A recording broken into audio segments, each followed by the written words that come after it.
तो ये जो क्वेश्चन नंबर 17 आप देख रहे हो वो नीट 2018 में पूछा जा चुका है और ये सेम क्वेश्चंस या फिर ये कह सकते हैं कि सिमिलर क्वेश्चंस जो है वो जेईई में पूछा जा चुका है 2005 में, आप यहाँ पे देख सकते हैं। और ऐसा ही यानी कि ये 2005 में पूछा गया था और इस सेम क्वेश्चंस को या फिर ये कहे कि सिमिलर क्वेश्चंस को जो है वो नीट ने रिपीट किया था 2018 में कुछ सालों बाद। और ऐसा ही टाइप का यानी कि इसी टाइप का ये क्वेश्चंस जो है फिलहाल जेईई मेंस में पूछा जा चुका है और आप वो क्वेश्चंस यहाँ पे देख सकते हो। और ये वाले क्वेश्चन है जो कि जेईई में 2018 में ये क्वेश्चन पूछा जा सॉरी 2021 में पूछा जा चुका है। जो टॉप के कोचिंग है जो कि नीट की प्रिपरेशन करवाते हैं उसके टेस्ट में ये क्वेश्चन जो है वो पूछे अभी भी जा रहे हैं। और अगर आप जो इसका फुल सिलेबस टेस्ट देंगे जो कि ऑल इंडिया लेवल पे होता है उसमें आपको ये क्वेश्चन जरूर देखने को मिलेगा जब आप दिसंबर जनवरी के टाइम में जो है वो टेस्ट सीरीज देंगे तो, क्योंकि ये काफ़ी पॉपुलर है और इसके क्वेश्चन के आने की प्रोबेबिलिटी भी काफ़ी ज़्यादा है। और इन तीनों ही क्वेश्चंस को जो है मैंने यहाँ पे कॉपी पे लिख लिया है और इन तीनों क्वेश्चंस को सॉल्व करेंगे और जानेंगे कि इस तरह के क्वेश्चंस जो होते हैं उसमें किस टाइप के कंसेप्ट यूज होते हैं और उसको आसानी से कैसे अटेम्प्ट कर सकते हैं। तो पहले हम क्वेश्चंस नंबर 1 सॉल्व कर लेते हैं जो कि नीट 2018 में पूछा जा चुका है। और क्वेश्चंस बोल रहा है a block of mass m is placed on a smooth incline wedge ABC of inclination theta as shown in the figure. तो ये एक वेज है जिसपे ये एक ब्लॉक रखा गया है छोटा सा और ये जो इंक्लाइनेशन है वो थीटा एंगल है। The ways is given an acceleration a towards the right, यानी कि ये जो वेज है बड़ा वाला उसको एक्सेलरेशन a दिया गया है राइट की तरफ यानी कि आगे की तरफ। The relation between a and theta for the block to remain stationary on the wedge. तो ये जो है बोल रहा है कि ये एक्सेलरेशन जो हमने दिया है उसमें और इस थीटा एंगल में क्या रिलेशन होगा ताकि ये जो ब्लॉक है इस बीच पे स्टेशनरी रहे। ऑब्वियस बात है इसने दिया है कि सारा का सारा जो सरफेस है वो फ्रिक्शन लेस है। तो जैसे यहाँ पे देख सकते हैं स्मूथ का मतलब ही फ्रिक्शन लेस होता है। तो ऑब्वियस सी बात है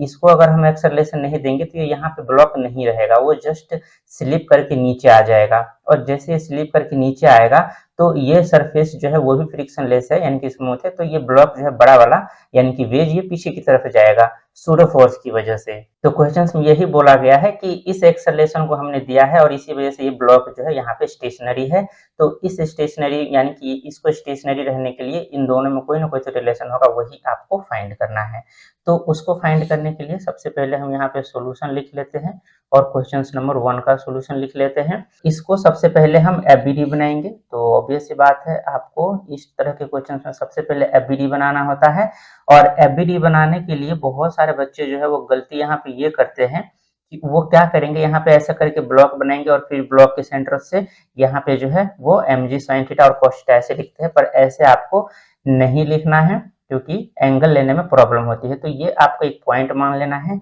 ये एंगल जो है थीटा दिया गया है यहाँ से, ठीक है। इस पे हम एफबीडी बनाएंगे यानी कि ये जो है यहाँ पे हम ब्लॉक को एज्यूम करते हैं और इस ब्लॉक पे जो है हम एफबीडी बनाएंगे। तो इस ब्लॉक पे सबसे पहले क्या लग रहा होगा, नीचे की तरफ जो है वो mg लग रहा होगा। तो ये अगर mg है तो यहाँ पे जो है इसका दो कंपोनेंट करेंगे, एक तो इस mg के जो है वो वर्टिकल डायरेक्शन में करेंगे जो कि, और एक करेंगे इसके इस वाले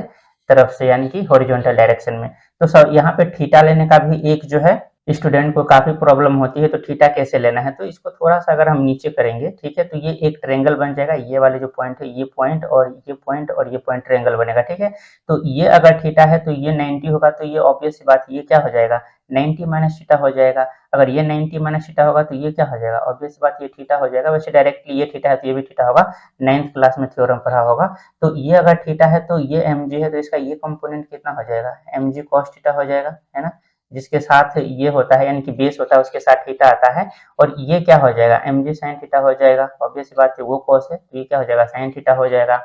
अब जो है यहाँ पे एक एफबीडी और दिया गया है और ये है एक्सेलरेशन आपको इधर की तरफ दिया गया है, इसके ठीक हॉरिजॉन्टल डायरेक्शन में जो है एक एक्सेलरेशन दिया गया है। तो जब भी कभी ये वाले केस होता है कि एक ब्लॉक के ऊपर दूसरे ब्लॉक स्लिप कर रहा होता है तो और उसमें कोई फ्रिक्शन नहीं होता है तो इस पे जो है एक सूडो फोर्स लग जाता है और सूडो फोर्स जो होता है जस्ट उसी पॉइंट के अपोजिट डायरेक्शन में लगता है, ठीक है। और इसका एक्सेलरेशन जो होता है वो जस्ट यही एक्सेलरेशन जो है ये अपोजिट डायरेक्शन में चला जाता है। अगर ब्लॉक का मास m दिया गया है तो इस वाले अपोजिट डायरेक्शन में ma फोर्स लगेगा। ये केस कब आता है पता है, जब आप जो है वो साइकिल चलाते हैं या बाइक चलाते हैं और टर्न लेते हैं, तो आपको पता चल रहा होता है कि पीछे की तरफ आपको कोई फोर्स जो है वो खींच रहा है। या अगर आपने मेले में गए होंगे और वहाँ पे जो बड़े वाले झूले होते हैं उसको झूले होंगे, और जब वो जो वो साइड से गुजरता है तो ऐसा लगता रहता है कि कोई पीछे की तरफ आपको धक्का दे करके जो है वो ले जा रहा है। तो ये सूडो फोर्स की वजह से ही हो रहा है।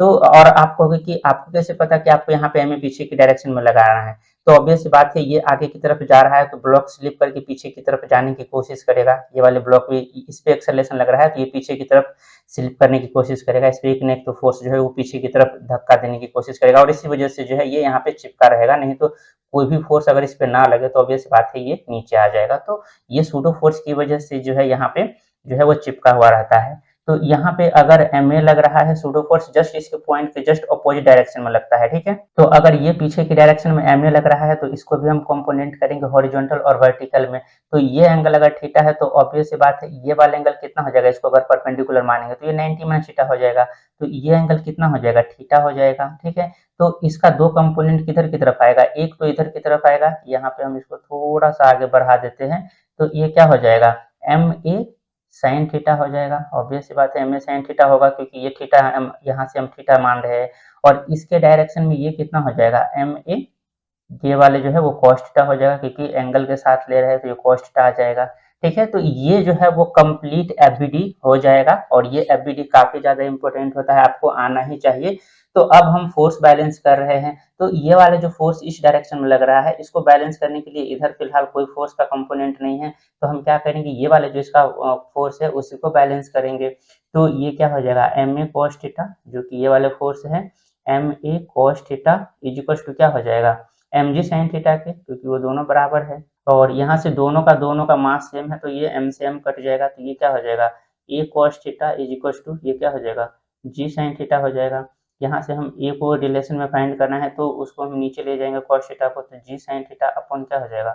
कॉस थीटा हो जाएगा। और यहाँ से sine theta upon cos theta क्या हो जाएगा, टेन थीटा हो जाएगा, तो ये क्या हो जाएगा, जी टेन थीटा। तो ए इज इक्वल टू क्या हो गया, जी टेन थीटा जो है इसका रिलेशन हो गया ए में और थीटा में, और वही आपसे पूछा गया है, और आपका जो करेक्ट ऑप्शन है वो डी ऑप्शन करेक्ट हो जाएगा। अब जो है हम क्वेश्चन नंबर 3 को सॉल्व करेंगे। तो यहाँ पे हम 3 क्वेश्चन नंबर को ले लेते हैं सॉल्यूशन के लिए, और इसको देखेंगे कि ये क्यों इतना इंपॉर्टेंट है, और कोचिंग्स के जो बड़े कोचिंग्स है इस क्वेश्चन को अपने टेस्ट में ज़्यादा से ज़्यादा क्यों पूछ रहे हैं। तो इसको सॉल्व करने के लिए सबसे पहले क्वेश्चन में दिया गया है, a block of mass m slide on a wooden wedge, यानी कि ये जो एक वुडन वेज है इस पे जो है एम मास का एक छोटा सा ब्लॉक है जो कि स्लाइड कर रहा है, which in turn slide backward on the horizontal surface. तो ये जैसे स्लाइड करेगा तो ना तो यहाँ पे कोई फ्रिक्शन है और ना ही यहाँ पे कोई फ्रिक्शन है, तो ऑब्वियस सी बात है ये जैसे जैसे नीचे आएगा तो इस पे एक फोर्स जो है वो इसको पीछे की तरफ धक्का देगा। सिंपल सी बात है, अगर आपको फिजिक्स नहीं भी आता है तो आपने रियल लाइफ में देखा ही होगा कि एक के ऊपर अगर दूसरा स्लिप करता है तो जो दूसरा वाला होता है वो अपने आप ही इसके अपोजिट डायरेक्शन में जो है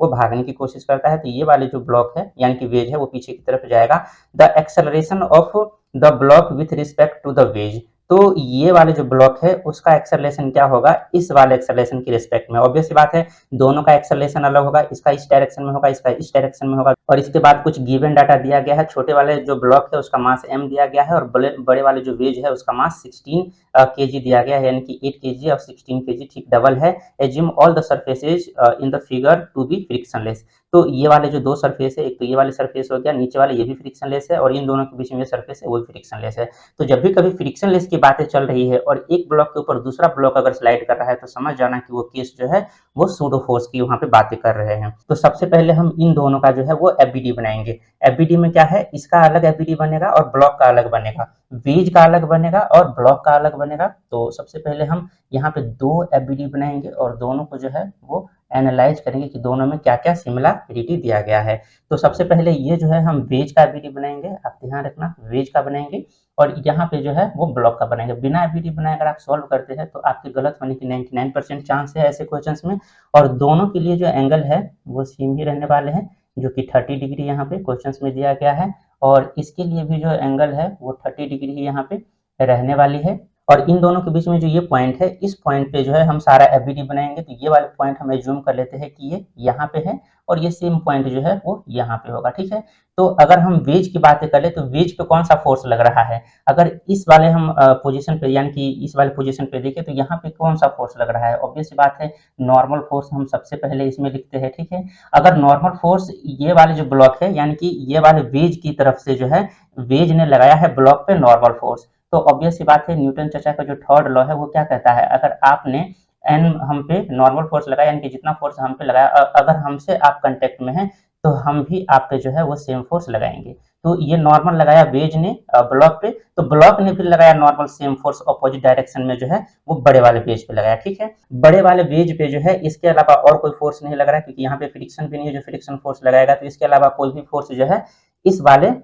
जो बड़े वाले वेज है इस पे नहीं लग रहा है। तो इस वाले नॉर्मल फोर्स का जो है हम कंपोनेंट कर लेंगे, एक तो कर लेंगे हॉरिजॉन्टल डायरेक्शन में यहाँ पे इस टाइप से, और एक कर लेंगे इसका ये वाले जो है वो वर्टिकल डायरेक्शन। अब हम यहाँ पे एंगल की बातें कर लेते हैं कि एंगल कितना होगा, तो यहाँ पे अगर ये 30 है तो ऑब्वियस सी बात ये कितना हो जाएगा 60 हो जाएगा, ये 60 हो जाएगा, तो ये अगर इसको परपेंडिकुलर मान के ये कितना हो जाएगा 30 डिग्री हो जाएगा, और अगर ये 30 है तो ये कितना हो जाएगा 60 डिग्री हो जाएगा, और ये वाले जो लाइन है वो बेस के साथ है तो बेस के साथ क्या हो जाएगा n cos 60 डिग्री हो जाएगा, और ये जो है वो n sin 60 डिग्री हो जाएगा, ठीक है। इसके अलावा और इस पे कोई फोर्स नहीं लग रहा है, और इस पे जो एक एक्सेलरेशन है वो यहाँ पे जो है हम मान लेते हैं कि A1 है, ठीक है, कुछ भी A1 A2 कुछ भी मान सकते हैं, और इस डायरेक्शन में जो है एक A2 एक्सेलरेशन होगा जो कि छोटे वाले ब्लॉक का होगा, ठीक है, और इस छोटे वाले ब्लॉक A2 की वजह से जो है एक एक्सेलरेशन इसमें A1 आ जाएगा, लेकिन ये जो है वो फ्रेम ऑफ रेफरेंस से होगा यानी कि इस पॉइंट से देखने पे होगा, इस पॉइंट से अगर कोई ऑब्जर्वर यहाँ पे कोई खड़ा है और ये देख रहा है तो दोनों को एक्सेलरेशन सेम नहीं दिखेगा, क्यों, क्योंकि ये ब्लॉक जो है वो नीचे A2 से आएगा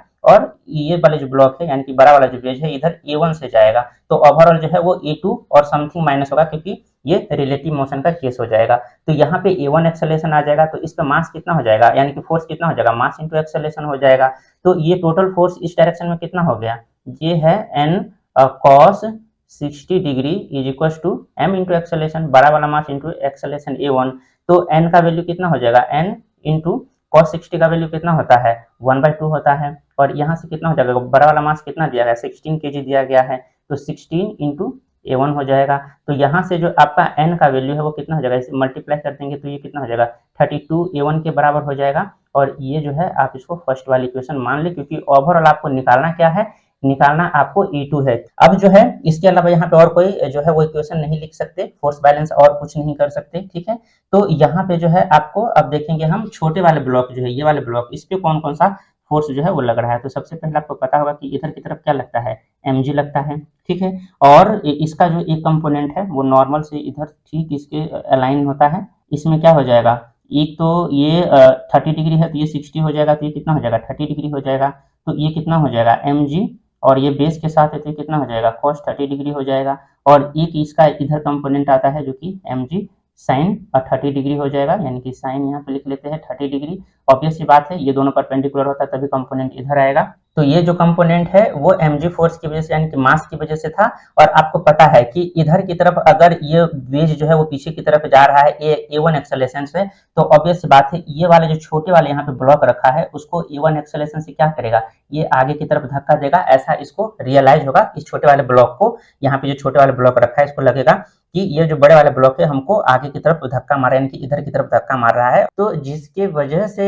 यानी कि सूडो फोर्स लगता है एक्सेलरेशन उसका होता है, और जिसके ऊपर सूडो फोर्स लगता है मास उसका होता है। तो इसका जो एक कंपोनेंट है यहाँ पे एंगल देख लेते हैं, ये 30 है तो ये 60 हो जाएगा, और ये 60 है तो ये कितना हो जाएगा 30 डिग्री हो जाएगा, और ये जो कंपोनेंट है इसका ये वाले डायरेक्शन में कितना हो जाएगा MA1 यानी कि MA1, और ये यानी कि ये जो है वो बेस के साथ नहीं है तो ये क्या हो जाएगा साइन 30 डिग्री हो जाएगा, और इसका ये वाला जो कंपोनेंट है तो ये क्या हो जाएगा इसी डायरेक्शन में MA1, और ये हो जाएगा cos 30 डिग्री हो जाएगा, क्यों, क्योंकि ये बेस के साथ है, तो ये हो गया cos 30 डिग्री। यहाँ पे मैंने कंप्लीट एफबीडी बना दिए हैं जितने भी फोर्स लग रहे थे उसके, अब जो है मैं वर्टिकल और हॉरिजॉन्टल फोर्सेज जो है वो इक्वल करेंगे, तो सबसे पहले इस डायरेक्शन का फोर्स जो है हम इक्वल कर लेते हैं, तो यहाँ पे इस डायरेक्शन में इधर कितना लग रहा है mg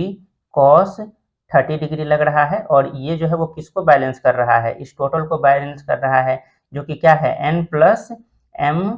ए वन साइन 30 डिग्री लग रहा है। ठीक है, इस डायरेक्शन में यही फोर्स तो बैलेंस होगा। तो ये क्या हो जाएगा m, और इसके बाद ये हो जाएगा g, और ये हो जाएगा फिर से cos 30 डिग्री हो जाएगा, और n का वैल्यू हमने यहाँ पे फाइंड किया है, तो ये कितना हो जाएगा 32। a1 यहाँ पे पुट कर देते हैं, फिर यहाँ पे जो है वो m